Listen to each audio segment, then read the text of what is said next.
Christian mission, founded in 1865 by William and Catherine Booth, became the Salvation Army in 1878, when William struck out the headline of the latest edition of the Christian Mission magazine, replacing the words "The Christian Mission is a volunteer army" with the words "Salvation Army."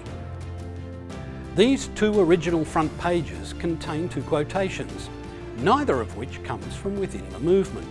The first is by the Archbishop of Canterbury, calling for mass mobilisation in the cause of the gospel. The second is from the Earl of Shaftesbury, the man who led the crusade against child labour in factories, stating that the most effective use of mobilisation is when it occurs incarnationally, that is, with those whose life we share. These characteristics, outlined here at the birth of the Salvation Army, came to consistently characterise the movement. Mobilisation of the mass, focused through practical love in action. As a follower of John Wesley, Booth had seen Wesley's mobilised Methodists settle down over 100 years to become just another one of the many church congregations in villages and towns across the country.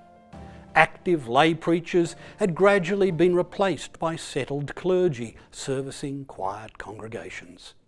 For the Booths, soldiership was deliberately designed to overcome this tendency to settle down. The military model provided the framework for sustained mobilisation. It was this active soldiery that became the shock troops of the new movement.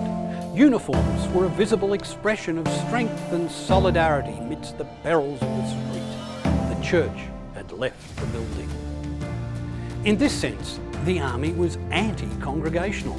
No more defined as church services for the faithful, worship was an active expression of the love of God. An army was a mobile force, centrally controlled and directed. A corps was a mobile unit within the army. Many early corps simply took numbers rather than distinct names. When enough were recruited at one place, they joyously marched to the next. Just as corps were units within an army, so were brigades, teams within the corps. While these days we may still be familiar with the Songster Brigade, the word brigade once applied to all sorts of active team-based ministries. Using the simple principle that a team is greater than the sum of its parts, team or brigade membership became the pivot of active individual participation. Sergeants were in charge of local brigades and mentored the new recruits on the road to successful ministry. The humblest worker could, supported by her comrades, as a member of a brigade, become an active part of a successful team. Whether it was selling war cries, visiting the sick, or ministering to the poor by clearing their houses as part of a gutter and garret brigade. Your identity in the army was not principally to a local congregation. To be a Salvationist was to be an active part of a force linked across towns, cities and nations as a unit in a worldwide movement.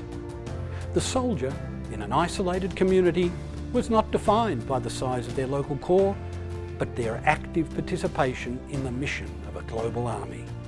A common thread bound all that stretched around the world. As the old song said, "From the general down to me, we're in for victory. We'll win the fight for God and right on every land and sea.